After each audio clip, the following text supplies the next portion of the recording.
Well, hello, my gorgeous ladies. I hope you are having an amazing day and loving all of the lessons that we have created for you, that I've created for you. Actually, I guess I did these. That I have created for you in this workshop that we as a team have created for you. Today, I want to talk to you about lubrication. You know how I feel about lubricant. Wetter sex is better sex. And I wanted to give you a little more details. So, there are multiple steps in the arousal orgasm or the sexual response cycle, right? There's desire, arousal, plateau, orgasm, resolution. That's the sexual response cycle. And not everybody's the same. So you might not be linear with your sexual response cycle. But self lubrication happens at the point of arousal. That's it. Just that one time.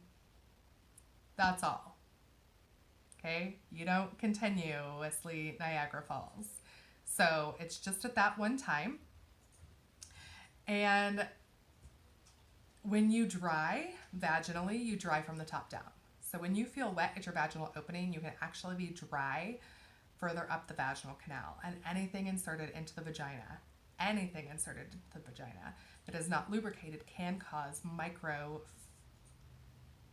tears, friction, that's the word, micro friction tears to be formed on the walls of the vagina. And over time, that can actually build up scar tissue and cause serious pain.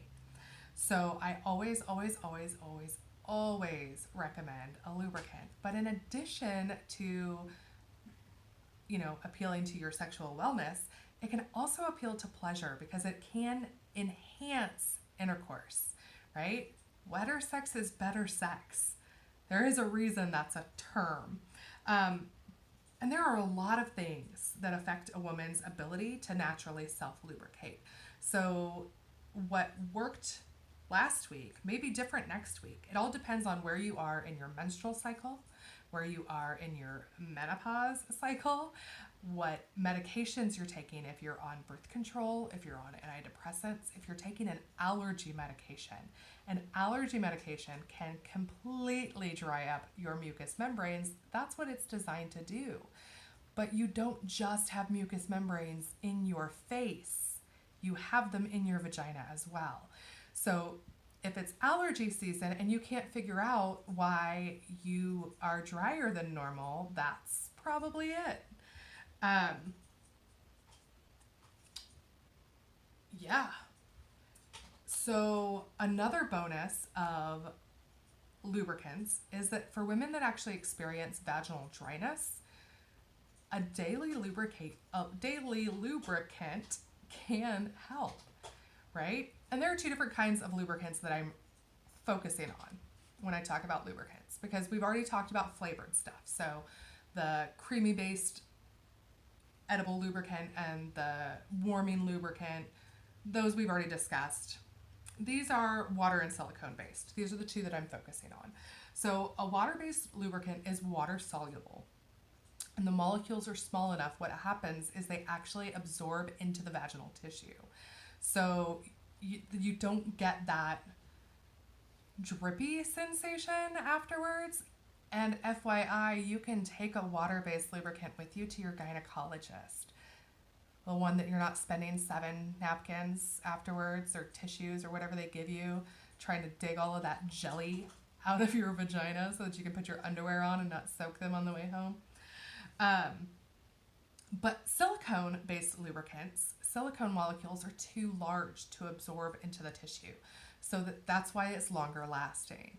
That is why it's recommended for things like marathon sex, water sex, and anal play, because it lasts so much longer and it doesn't just go away with water.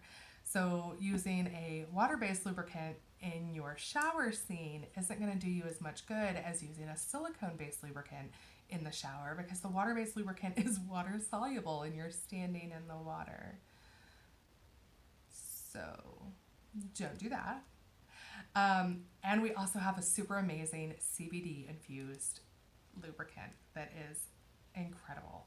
So anybody with any sort of vaginal issues, I would steer them that direction.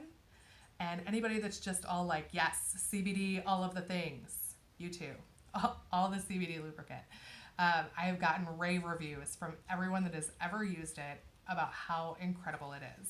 So I think that is all I really have to talk to you about as far as lubricants. Always, always, always, always, always, always, always, always, always use a lubricant anytime you put anything into your vagina. And yeah, I mean anything.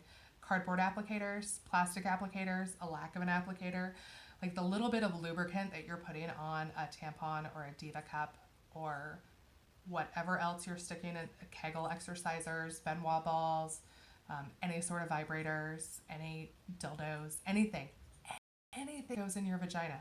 Fingers, a penis, anything should have some sort of lubrication on it. And people are like, oh, my tampon, I don't want my tampon to be wet before I put it in there. The amount of lubricant that you're putting, either vaginal opening or on the edge, outside rim of your 7. Anyway, on the rim of your tampon isn't going to be enough to actually block absorption. So it's not something you have to be concerned about. But the tears that happen when you're forcing something up through your vaginal canal without lubrication, over time, that buildup, that's something you should be concerned about. And if you are not just starting your menstrual cycle, chances are you've been putting things up there for a while without using a lubricant and you're like, it's fine. But what if it isn't? What if the painful intercourse that you have had isn't supposed to be painful? What if that pain that you experience during insertion shouldn't be there? What if it couldn't?